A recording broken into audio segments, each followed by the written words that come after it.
This week on Newsmakers, we want to welcome Senator David Perdue, Republican of Georgia, former Fortune 500 CEO. Talk about tax plans and other items on the legislative agenda. Also with us in studio, we have Joe Williams, CQ Roll Call, Senate leadership reporter, and Tamar Hallerman, who is the Washington correspondent with the Atlanta Journal-Constitution. Welcome to the both of you as well. Joe, go ahead with your first question. Yeah, so today the Washington Post reported that the Alabama Senate candidate, Roy Moore, Republican Senate candidate, conducted sexual acts against minors as young as 14. Do you believe that the Judge Moore should step down from his candidacy? Well, it's early and we don't know all the facts, obviously, but these allegations are very serious. And if they're true, then in my opinion, he should step down and withdraw from the race. Some of your colleagues are calling for Senator Strange to mount a write-in campaign. Would you encourage the senator to pursue that? Well, let's see what happens on the facts and how Judge Moore reacts to it. I haven't seen that yet, but yeah, that's one of the possibilities that's being talked about right now, is that Senator Strange would step in and potentially do that as a write-in. We did see that in Alaska this last time, so it's not impossible. I should note for our viewers that we are all talking on this Thursday afternoon. Go ahead. Earlier this week, we had a slate of state-level races across the country, and Democrats captured the governor's mansions in Virginia, in New Jersey. They made grounds on a bunch of legislative seats, including in Georgia, where Democrats had two big pickups in Republican seats. A lot of people were viewing Tuesday as kind of a gut check on President Trump and his agenda. What do you think this week's results mean for 2018 and the future of the president's agenda? Well, I've said this since I got elected, and certainly since the president got elected, that this is not a mandate. We have a probation period of a couple of years to see what we can do. But let me remind our viewers that this year so far, 2 million jobs have been created in America. That's a watershed event. Over 860 rules and regulations have been reversed. Illegal crossings of the southern border are down 60%. Consumer confidence is at a 16-year high. CEO confidence is at a 20-year high. This is all because they're beginning to see that people in Washington are listening. Now, there are things happening. We didn't get the health care bill done. We've got a tax bill on the table right now. So they're still waiting. This is a precarious situation. But I think the indictment is out there for both sides, frankly, Democrat and Republican, that people back home want to get things done up here. They just want to see results. So you may see some of that reflected in these immediate races, but I don't think it's a mandate or a comment on the president or his agenda. What I hear when I'm running around the country is, on the weekends, they want the Senate, the Republican Senate especially, to support this president's agenda, because that's why they elected him. They don't like the fact that it's taken us so long in the Senate to get the confirmations done. This is a real problem. People are beginning to figure that out. So that's what I'm hearing about these immediate races. You mentioned the collapse of the health care bill.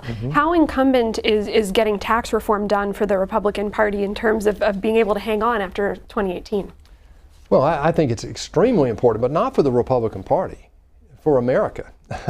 And I see that independent of the health care bill. Now, as a political sense, I acknowledge that because of that debacle, and I call it that because we had 3 committee chairmen who went rogue and voted against the bill, and that bill would have solved some of the problems that we're seeing now in the collapse of Obamacare and dramatically increasing rates, high deductibles.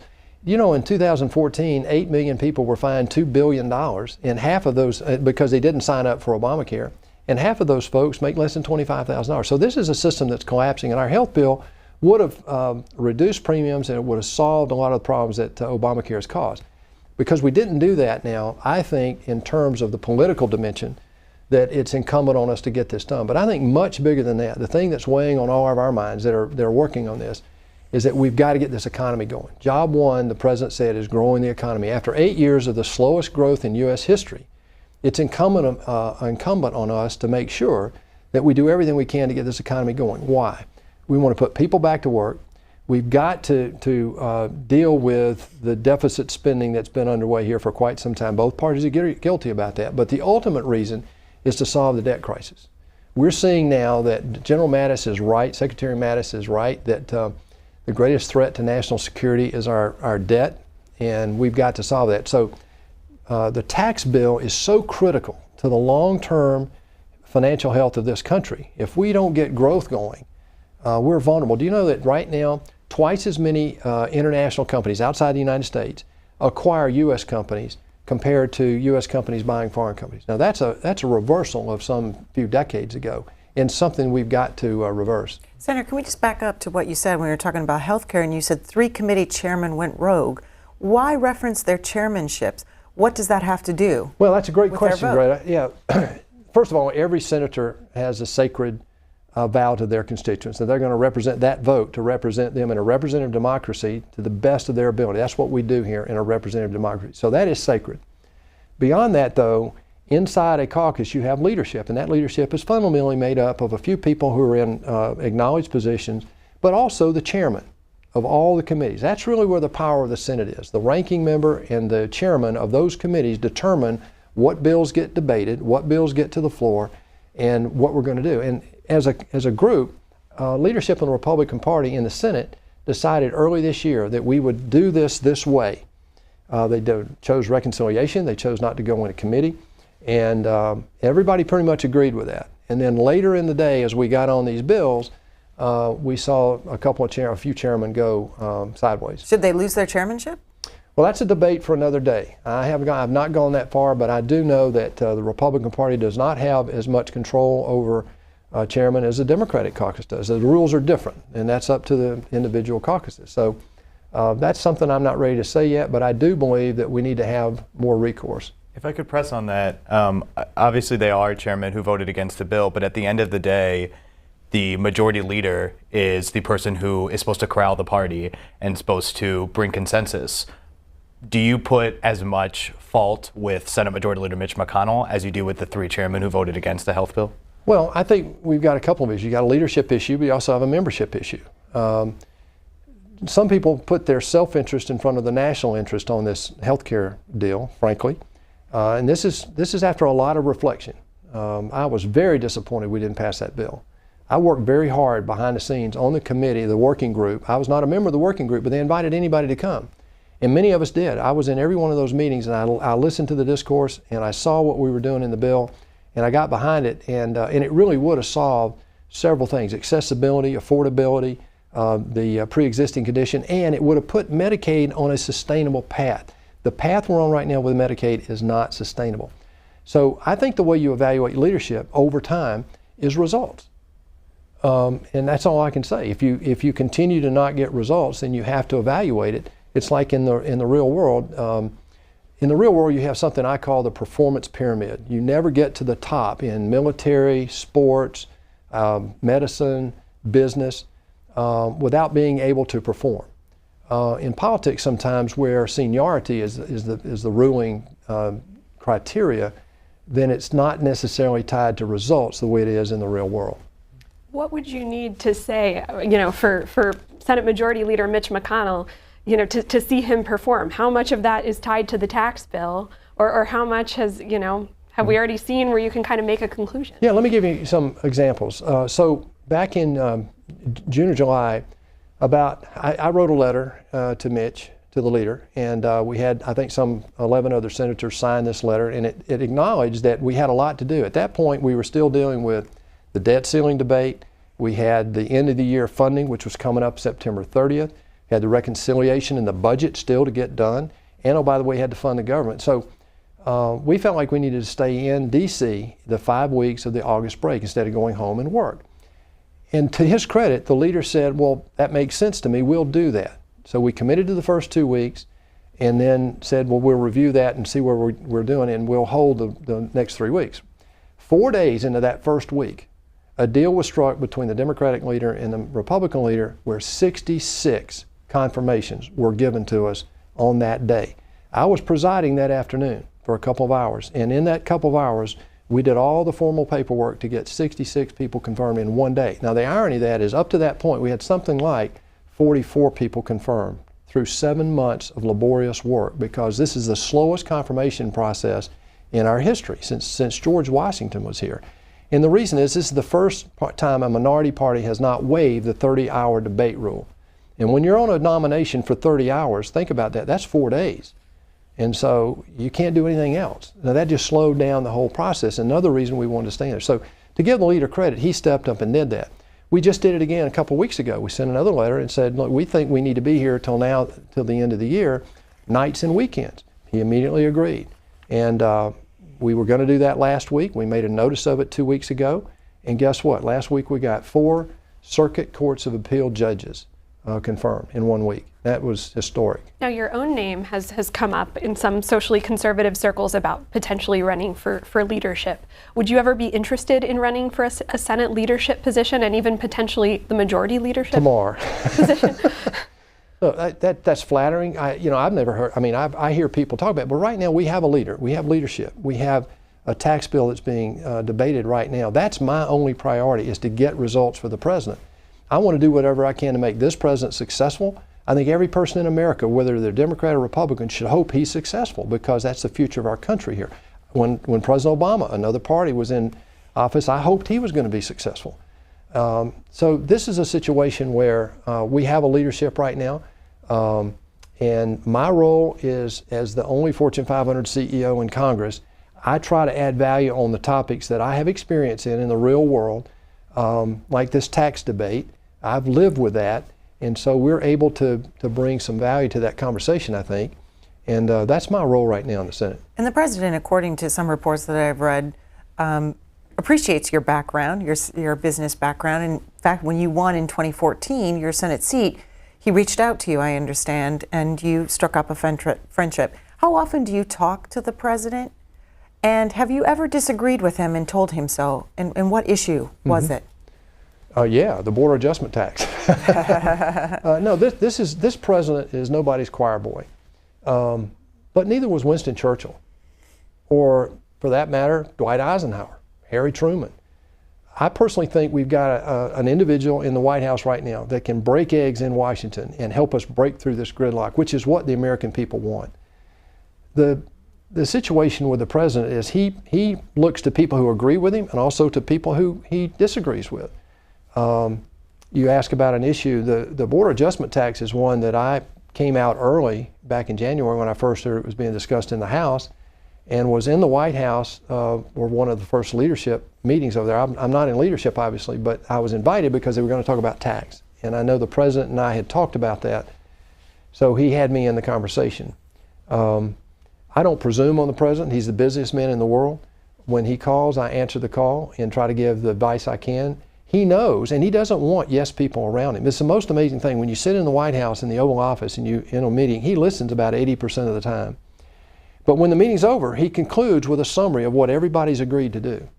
And that's what we do in business, in the real world. So I think this is a guy moving at a business pace, not a bureaucratic pace, and he's very impatient. He doesn't want to fully understand the rules of the Senate and the House. He doesn't need to. His role as a leader of the free world is to push us as hard as he can to get results. How often do you talk to him? Well, it depends on what the topic is. On tax, we talk a good bit, but on immigration as well. He's been very gracious. Week? Oh, I wouldn't quantify it. I mean, we've had, 40 weeks so far this year. But I do know that he and I have a standing bet to get out on a golf course soon. I will tell you that. And what's the bet about? Well, he promised to give me a stroke, so we'll see. On you mentioned the tax bill a few times. The House bill has been out as of right now. The Senate plan is not available. The House plan has analysis have shown it's kind of a mixed bag for some middle-income families. Some could see increases, some could see decreases. That has been what Republicans say is the main goal of this effort. You also, though, are trying to deal with the corporate rate and cut the corporate tax. Would you ever consider delaying the corporate tax implementation in order to provide more relief to middle-class Americans? Absolutely not. Can you explain Absolutely. why you see those two? The best thing I can do for the American worker is to help American companies, small and large, become competitive again on the international competitive stage. We have lost our competitive position over the last 30 years. It's been a slow walk, but we're here. We have the highest corporate tax rate. We're the last country in the world to have a repatriation tax. And these are absolute hindrances to the American worker competing with people abroad. If we do the tax bill we're talking about in the Senate, the average increase is somewhere between $4,000 and $9,000 a year. That has nothing to do with the tax code for individuals. That's solely on the growth, the anticipated growth that that is being projected if we do some of these things we're talking about in terms of getting competitive. There are 3 parts of this tax bill. The first is repatriation. We have almost $3 trillion stuck overseas in U.S. profits. Now that money gets reinvested over there. We want that reinvested here. We're the last country in the world to do that. We have the second facet is the corporate tax rate. It's 35%. It's the highest corporate tax rate of the 39 OECD countries except for one. I think Eritrea has a higher rate. All the other countries of the world have declined. In '86, when the last tax bill was done, I know that's a long time ago, 31 years, but we were the third lowest corporate tax rate in the world at that point. Now we're the highest. And what that does is that puts U.S. businesses, large and small, at a tremendous disadvantage with other countries, and here's how. If you look at the beer industry in St. Louis, it's primarily owned by the Belgians and by the Brazilians. Why? Because they were able to come in and use the tax differentials between their effective tax rate and our effective tax rate here to fundamentally pay for an acquisition of U.S. companies. Do you know that today, well, I mentioned this earlier, of all the transactions in the world in terms of mergers and acquisitions, 2/3 of them are foreign countries buying U.S. companies. We've got to change that. So those two things alone will benefit the American worker better than anything else we can do. The individual tax cut is something the president says is important. I think it is. It won't drive the economy like the first two things will. I mean, here's why it's important. We need to bring parity here, and we're going to achieve a lot of that. But remember, about half of America, about 52% of the households don't pay any federal income tax today, and some 10% pay about 70% of what we collect today. The other part of that is remember that we collected more in taxes last year, $3.5 trillion, than we ever have. The year before it was a record, the year before that was a record. But also at the same time, our government has grown from $2.4 trillion in 2000 to $4 trillion last year almost. That's one Republican administration, one Democrat administration. This is not a partisan comment, it's just the reality of the federal government has exploded, and most of that's on the mandatory side. Well, you mentioned the corporate tax rate. Most corporations don't pay the full 35% because of the way that the tax code is. You are a former CEO. If you were the CEO at a time of this corporate tax rate cut going into effect, how specifically would you manage the business in order to make sure that your workers would see the income increases that Republicans are promising would happen based on this trickle-down theory? Well, the increases come from a growing economy that create more demand for those jobs. That's not something the CEO says, well, I'm getting this money back, I'm going to plow it in.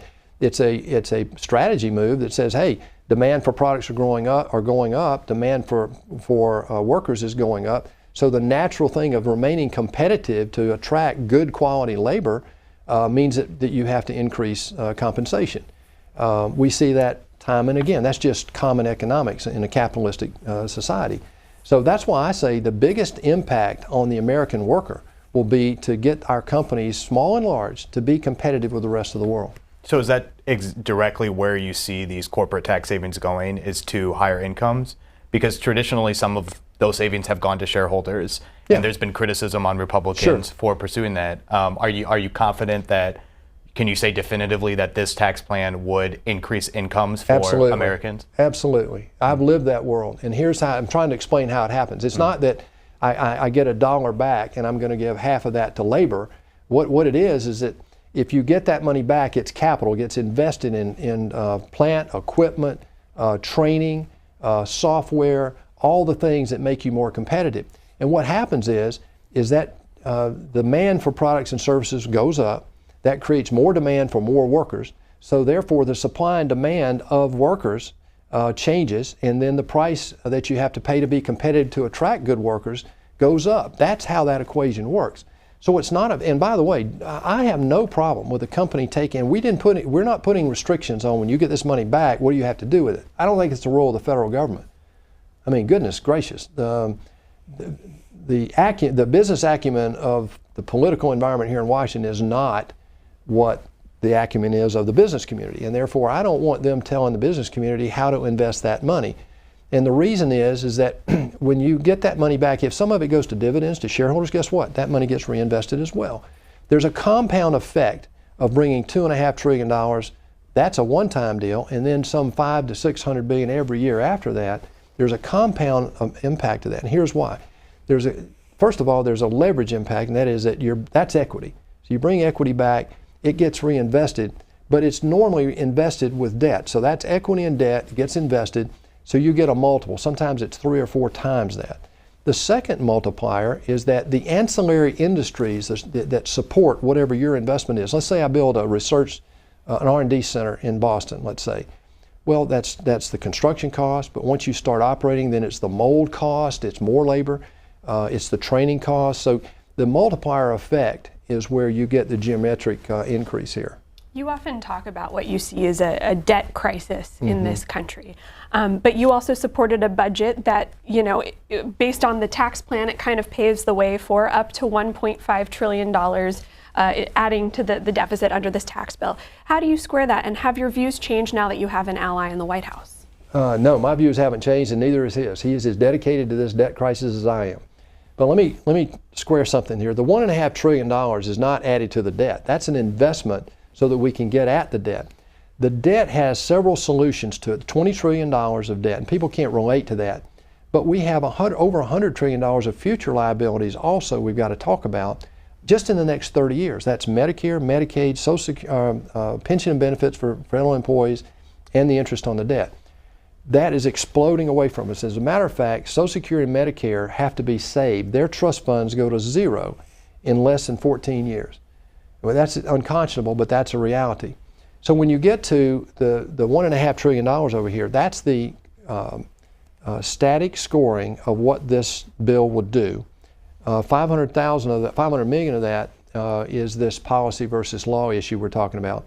And then the other is, if you believe that you're going to grow and that will pay for this, 0.4% in addition to the GDP, from 1.9% to 2.3%, more than pays for this level of investment. So that's the way I look at it, and I think that's the proper way to do it. The debt, to me, is the #1 crisis in America.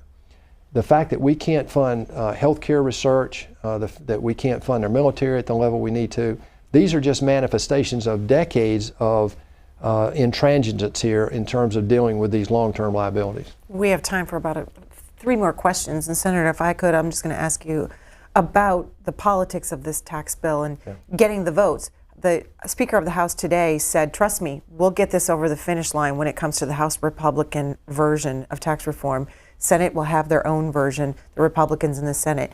Can you say that you'll get it over the finish line? Where are the votes? I feel like we're going to get this passed. I'm optimistic. How many today. votes are there right now? Oh, I think we could get 51 votes, or maybe even 52 votes. And if we get 50 votes, then we'll bring along 6 or 7, I think, Democrats as well, who will want to be counted with us on this, because they believe in the capitalistic system. They believe if you free up this capital and get it reinvested, it will create jobs, and that will increase wages. And so that type of economics they believe in. I think if we get this to a 50-vote rule and they see that it's going to pass, then we'll pick up some Democratic votes. And our side, we just had a presentation today made by 4 members of our Finance Committee, not by the staff, but by the members themselves. Remember, we're doing this bill in regular order as well. It's going to be in committee. There will be plenty of amendments in committee next week that will mark that bill up, and then hopefully the following week, or maybe the first day after Thanksgiving break, we'll vote on the full bill, and there will be amendments that week as well. So this is a regular order bill. I'm more than hopeful. I'm optimistic that we'll get the votes to get this done this time. You had mentioned funding medical research, funding the military, the appropriations process. A committee itself has not even passed all of the spending bills out to be taken up on the House floor. You have not, besides the defense bill, there has not been much activity on appropriations. Why this year has the showing on spending bills been so poor? Is it because of the chairman of the committee? Is it because of broader leadership? What is the reason why? That's a great call out, Joe. And this is why I'm saying the budget process is broken. In 43 years since the '74 Budget Act was passed, it's only worked 4 times to fund the government. We used 198 continuing resolutions to fund the government past some due date, like the end of the fiscal year. Do you realize we have to pass 12 bills to fund the government today? You're speaking about appropriations. The average appropriation bills that we've actually passed in the Senate over the last 43 years is 2.5. This is a broken system. This is a travesty. It's a fraud that's been perpetrated on the American people, in my mind. This year is unusual in that we used 2 reconciliations. So the 17 budget and the 18 budget tomorrow that you mentioned were just reasons to get to a reconciliation instruction. That's all they were for. But in normal years, when you do a budget and an authorization and an appropriation, the budget is not a law. It's just a resolution. So the majority crams down the throat of the minority their version, a political version of what they think spending should be in the next 10 years. Then authorizing, we have $315 billion of annual expenses a year that are not authorized today. The State Department went for 15 years almost without being authorized. And then you get to appropriations, and the minority says, well, you didn't let us play in the budget. We don't really believe in these numbers anyway, so we're not going to play here. And therefore they push to, and both sides do this, to an end of the year crisis where you get to the end of the fiscal year and you have to do a continuing resolution which devastates the military. So this is the primary cause, I believe, of this debt crisis long term, and the reason why the government grows from 2.4 to 4 trillion in 16 short years. Some of those bills are bipartisan bills. Why are they not moving forward? Well, let me give you an example. Last year, I'm on the budget committee, and I'm on armed services this year. But last year in armed services, they passed 27 to nothing, 27 to 0. And it was a unanimous appropriation bill that they passed out of the Armed Services Committee. We tried 6 times to get that bill on the floor, and it was blocked 6 times. Now that's obstruction by anybody's definition. Both sides have done it when they're majority and minority. It's just being done more now. The call here, I believe, is eventually to get to a politically neutral platform to allow us to get a budget done. And we have Democrats and Republicans working behind the scenes right now to get that done. I've been for 2 years. We formed a group on the Republican side, started working on what it took to get there. Now we have several Democrats, several Republicans who all agree, and some of these are ex-governors, by the way, who had balanced budget laws they had to deal with, and they understand how important this is. So I'm very optimistic that once we get past tax, we get into next year, this president is very focused on the long-term debt. He knows first we got to get the economy going. Then we'll move on to some of these other things like the budget process and possibly Social Security and Medicare eventually. Well, Senator Perdue, unfortunately, we are all out of time. Thank you very much for being this week's Newsmaker. Well, thank you very much.